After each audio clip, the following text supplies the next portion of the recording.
아직 미사일나 이만한 정도로 아니 진절했습니다.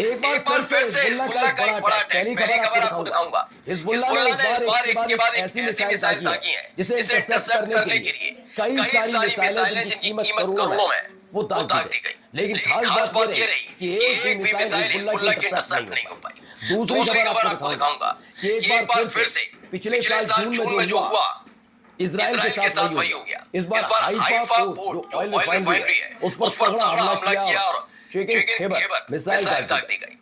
ये मिसाइल क्यों दागी गई? क्योंकि तेहरान की एक रिफाइनरी पर हमला हुआ था इजराइल और अमेरिका की तरफ से, उसके एवज में दागी गई। तो दूसरी खबर आपको दिखाने जा रहा हूं कि तेहरान की जो रिफाइनरी पर हमला हुआ और उसके फौरन बाद तीसरी खबर कि कैसे हाइफा का ऑयल रिफाइनरी जो है जो ऑयल पोर्ट है जो रिफाइनरी है पूरी की पूरी ध्वस्त कर दी गई। एक के बाद एक मिसाइल दागी। जैसे ही खबर निकल कर आई उसके फौरन बाद तेल अवीव की सड़कों पर अलग-अलग जगह और इजराइल में विरोध प्रदर्शन नेतन्याहू के खिलाफ शुरू हो चुके हैं।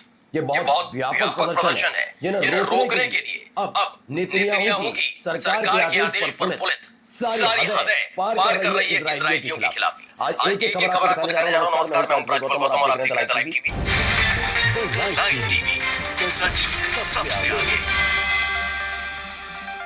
सबसे पहले जरा ये खबर पैदा हो गए। मैं फिर कहता हूं कि मैं मेरा चैनल न किसी लड़ाका संगठन और न किसी देश उनकी सरकारों के साथ नहीं है।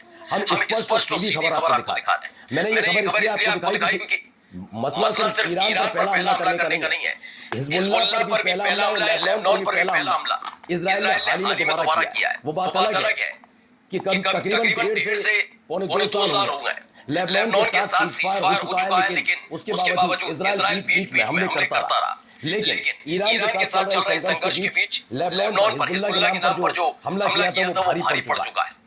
अभी इजराइल के कई सैनिक हेलीकॉप्टर्स मार गिराए गए, कई सैनिक कब्जे में ले लिए गए। खुद नेतन्याहू की सरकार में वित्त मंत्री स्मोट्रिच का बेटा भी घायल हुआ और अब इन सब के बीच हिजबुल्लाह ने पहला दिया है। अब आइए तेहरान पर एक हमला हुआ और इसका बदला कैसे लिया ईरान ने वो दिखाऊंगा। पहले देखिए तेहरान पर हमला।